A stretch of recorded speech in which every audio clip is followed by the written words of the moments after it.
Assalamualaikum warahmatullahi wabarakatuh. Perkenalkan, nama saya Bilqis Rizani dari kelas 101. Dan saya Hanung Nurmamukti dari kelas 101. Jadi kami di sini akan menceritakan tentang kisah taubatnya Malik bin Dinar. Malik bin Dinar bercerita bahwa kehidupan awalnya diisi dengan kesia-siaan, yaitu dengan cara mabuk-mabukan, maksiat, berbuat zalim, memakan hak manusia, memakan riba, memukuli orang lain, dan lain-lain. Kemudian Malik bin Dinar menuturkan bahwa ia ingin segera menikah dan ingin memiliki seorang anak. Kemudian dia keinginan dia terpenuhi.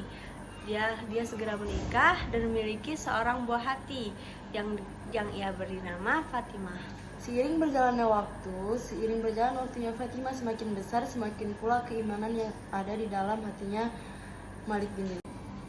Pernah suatu ketika Fatimah melihat ayahnya memegang segelas minuman khamar, maka ia pun mendekat ke arah ayahnya dan menyingkirkan gelas tersebut hingga tumpah mengenai baju ayahnya.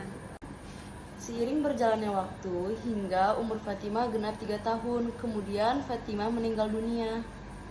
Maka dari saat itu Malik bin Dinar berubah ke kehidupan sebelum-sebelumnya.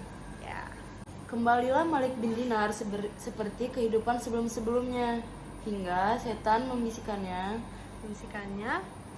sungguh hari ini engkau akan mabuk-mabukan melebihi mabuk-mabukan sebelum-sebelumnya. Kemudian Malik bin Dinar bertekad untuk mabuk-mabukan sepanjang malam. Malik bin Dinar pun minum dan terus minum. Kemudian Malik bin Dinar pun terlempar ke alam mimpi. Di alam mimpinya tersebut, beliau melihat hari kiamat. Di saat itu matahari telah gelap, lautannya telah menjadi api, dan bumi pun yang telah terguncang. Manusia pun berkumpul di padang mahsyar. Kemudian Malik bin Dinar dipanggil untuk menghadap kepada Allah. Kemudian hilanglah seluruh manusia di padang mahsyar tersebut, seakan-akan beliau hanya seorang diri di padang mahsyar tersebut. Kemudian Malik bin Dinar melihat ada seekor ular besar yang sedang mengejarnya sambil membuka mulutnya. Kemudian Malik bin Dinar berlari dengan ketakutan. Setelah itu dia di perjalanan bertemu dengan seorang kakek tua. Kemudian dia berkata, "Hai, selamatkanlah aku dari ular ini." Kemudian kakek tua tersebut menjawab, "Wahai anakku, aku tak mampu, akan tetapi larilah ke arah ini, mudah-mudahan engkau selamat." Maka Malik bin Dinar pun lari ke arah yang ditunjukkannya, sementara ular tersebut tetap mengejarnya. Setelah itu Malik bin Dinar pun terus berlari. Kemudian dia bertemu dengan api di hadapannya. Kemudian dia berkata, "Apakah aku melarikan diri dari seekor ular untuk menjatuhkan diri ke dalam api?" Kemudian Malik bin Dinar pun berlari kembali ke arah kakek tua tersebut. Beliau pun berkata kepada kakek tua tersebut, "Demi Allah, wajib atasmu menolong dan menyelamatkanku." Maka kakek tua tersebut menangis dengan iba melihat keadaan Malik bin Dinar tersebut. Seraya berkata, "Aku lemah sebagaimana engkau lihat. Aku tidak mampu melakukan sesuatu pun. Akan tetapi larilah ke arah gunung tersebut. Mudah-mudahan engkau selamat." Kemudian Malik bin Dinar pun berlari ke arah gunung tersebut. Kemudian Malik bin Dinar pun melihat terdapat anak-anak kecil di sana. Selanjutnya, ketika Malik bin Dinar sampai di gunung, beliau mendengar semua suara anak tersebut. Kemudian dia berteriak, "Wahai Fatimah, tolonglah ayahmu, tolonglah ayahmu."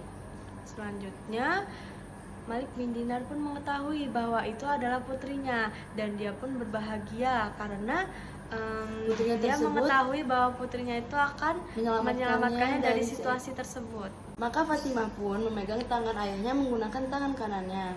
Sementara tangan kirinya ia pergunakan untuk mengusir ular tersebut pergi.